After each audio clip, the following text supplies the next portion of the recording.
What is going on, guys, and welcome to another FIFA video. Today I'm going to be going through a goal pack method that I think could be really good right now, because basically obviously EA have got some of the footy stuff out and you're constantly needing player picks and stuff to get fodder to be able to do some of these big boy packs. So the cards that you need, obviously your rares and non-rares. Now you can go on them and bid on them, but it just takes so long and I just don't have any fun with it. And the fact that there's only like 7 or 8 weeks left of FIFA, I think it could be a really good way to kind of slowly grind down coins that we've got that we're not going to use this year. Obviously, I've got first owner club, and I feel like the 85 times 10s come in. You're going to be packing a load of special cards that would be really good. Plus all these footies items that are coming out, you want to be having fodder for it. So I would say you probably want at least above sort of 500k to be able to do this.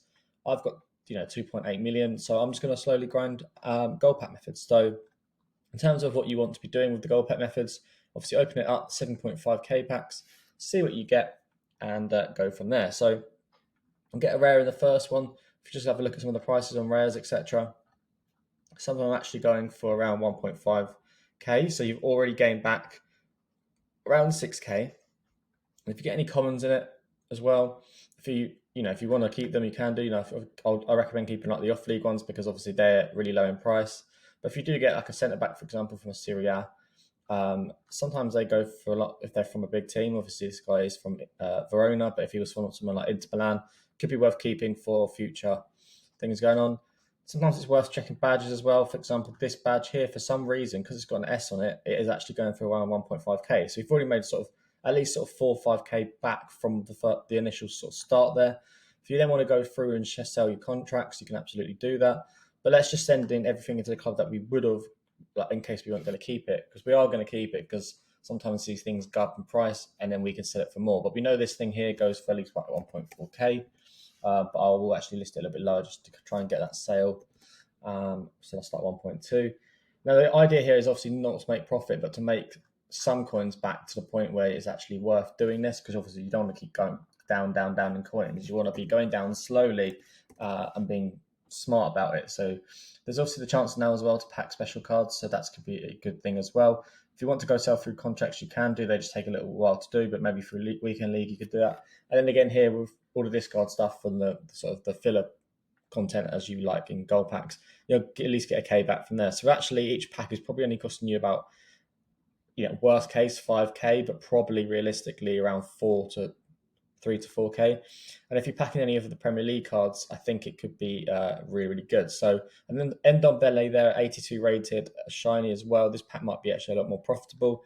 He's going for a decent price here, around 2.8k. So this is a rare that you'd be wanting to sell. Yep, 100%. So that already, that's 2.5k returns. Obviously now we're down to 5k that we spent on the pack.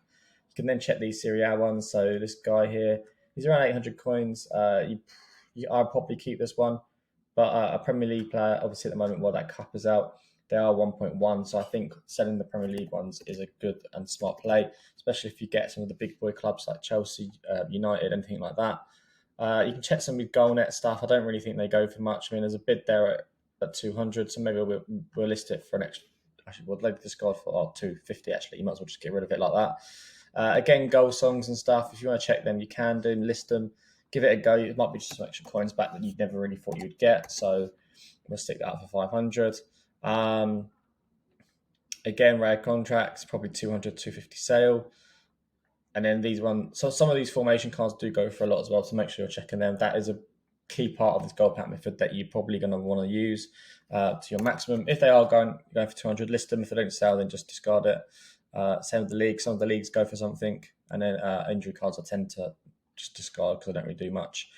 But yeah, the whole idea here, guys, is to make sure that you can keep opening packs to put players into your club to be able to do SBCs and content and stuff that comes out, player picks, and then being careful as to what you would sell. So here is a nice one. You get 1,000 coin unlock.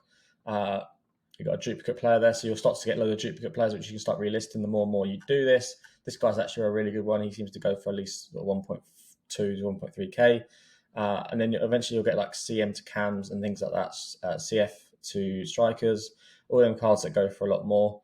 And yeah, guys, that is the method. Hopefully you understand it and have fun with it and pack some special cards. Thanks for watching, guys. Take care, and don't forget to subscribe and like on this video, and I'll see you soon. Peace.